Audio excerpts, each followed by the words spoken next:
मित्रांनो, आपण पुन्हा एकदा आलेलो आहोत आपल्या नवीन ब्लॉगमध्ये. आपण आत्ता आहोत काळजमध्ये. आपण आलेलो आहोत माऊलींच्या दर्शनासाठी आणि आत्ता पालखी आपल्या काळजमध्ये आहे. तिथं माऊलींचं अभ्यंग स्नान केलं जाते. त्यानंतर थोड्याच वेळात पालखी ही फलटणकडे प्रस्थान करणार आहे. तर एक थोड्याच वेळात आम्ही तुम्हाला माऊलींचे दर्शन करण्याचा पूर्ण प्रयत्न करू. धन्यवाद.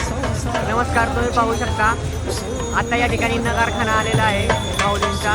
थोड्याच वेळात पालखी ते प्रस्थान होईल. तुम्ही पाहू शकता.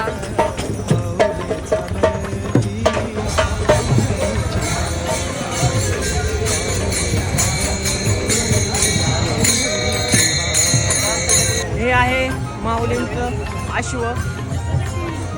ना अण्णा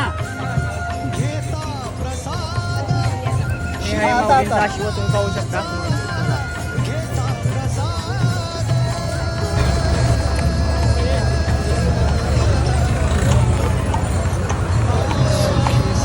तुम्ही पाहू शकता आता काळजवरून पालखी मार्गस्थ झालेली आहे फलटणकडे.